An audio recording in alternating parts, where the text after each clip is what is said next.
আজকে আমরা একটা সাংগঠনিক বৈঠকে মিলিত হয়েছি আমবাসা মণ্ডলে, যেটা ধলাই জেলার মধ্যে পড়ে, এবং আমার সাথে উপস্থিত আছেন এই আমবাসা মণ্ডলের যিনি মণ্ডল সভাপতি অজয় অধিকারী সাথে। একটি সাংগঠনিক বৈঠকে আমরা আজকে মিলিত হয়েছি এবং আমাদের সদ্য নির্বাচিত মণ্ডল সভাপতি এবং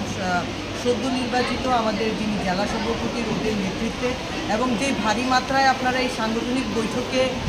মহিলা মোর্চার যে শক্তি দেখতে পাচ্ছেন, তাতে নিশ্চিত যে আগামী দিনে আমরা আমবাসা মণ্ডলে আমাদের সাংগঠনিক অবস্থান মহিলাদের দ্বারা এই সংগঠন অনেকটা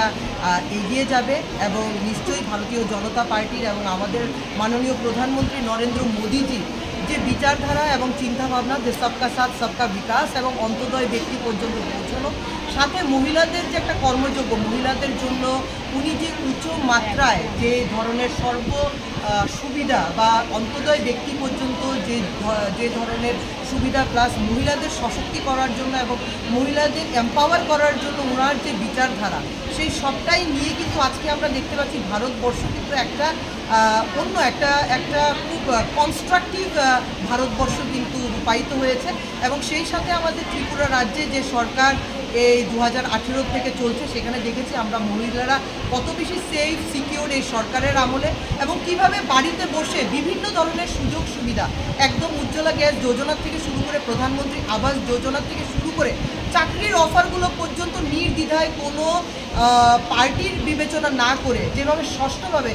স্বচ্ছভাবে ট্রান্সপারেন্ট ওয়েতে প্রত্যেকটা ঘরে ঘরে যাদের কোয়ালিটি আছে এবং যারা সত্যি বিপিএলভুক্ত পরিবার,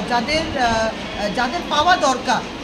যাদের এই সুযোগগুলো পাওয়া দরকার, সেই আগের বামফ্রন্ট আমলে যেরকমভাবে হতো যে ওদের সাথে যারা পথে চলতো, ওদের ভাবনা চিন্তায় যারা জিন্দাবাদ জিন্দাবাদ বলতো, সেই কর্মযোগ্য ছেড়ে যে মানুষের সাথে থাকা, মানুষের বিকাশ করা এবং প্রকৃত মানুষের হয়ে কাজ করা, সেই বিচারধারাটি কিন্তু ভারতীয় জনতা পার্টির পুরো ত্রিপুরা প্রদেশে দেখা যাচ্ছে। প্রত্যেকটা অঞ্চলে জনগণেরা একটা অন্য মাত্রায় একটা সেফ সিকিউরের সাথে ওরা কিন্তু একটা বিশেষ একটা ফ্রিডম এবং ঐতিহ্য নিয়ে কিন্তু বসবাস করছে আজকের ত্রিপুরা রাজ্যের মানুষরা। তো আমি আমবাসা মণ্ডলের ভারতীয় জনতা পার্টির যারা নেতৃত্বরা আছে ওদের সাফল্য কামনা করে, এবং ভারতীয় জনতা পার্টির এখানে খুব একটা সুন্দর আমি ছবি দেখতে পাচ্ছি, যেখানে আমরা জানি আমরা যেখানে মহিলারা সশক্ত, যে সমাজের মধ্যে ভারতবর্ষে মহিলারা ক্ষমতাবান বা মহিলারা সশক্ত, সেই সমাজটা কিন্তু খুব তাড়াতাড়ি সশক্ত হয়ে যায় এবং সেই বিধানসভা কেন্দ্রটিও খুব সশক্ত হয়ে যায়। আজকে দেখতে পাচ্ছেন একদম কোনায় কোনায় আমাদের এই সাংগঠনিক বৈঠকে দিদিরা একদম নিজেদের উচ্ছ্বাসে, কোনো মাপদণ্ড ভেদ না রেখে ওদের উচ্ছ্বাসে কিন্তু ওরা এসছে, কোনো জবরদস্তি নয় বা কোনো রকমের ওদের ওপরে কিন্তু কোনো রকমের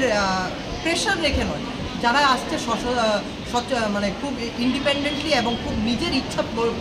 প্রকাশ করে আসছে। তো আমি আবারও আপনাদের মিডিয়া ভাইদেরও এখানে আমি অনেক আপনাদেরও শুভেচ্ছা জানাচ্ছি, কেননা ইতিমধ্যে আমাদের বাংলা নববর্ষ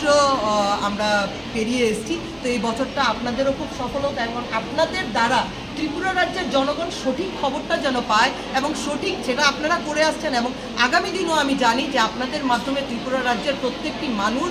সঠিকভাবে খবরগুলো পাবে এবং সঠিকভাবে আপনারা আমাদের কাজগুলো মানুষ পর্যন্ত পৌঁছে নিয়ে যাবেন, সে আশা রেখে আমবাসা মণ্ডলের ভারতীয় জনতা পার্টির আমি জানি অনেক উচ্চ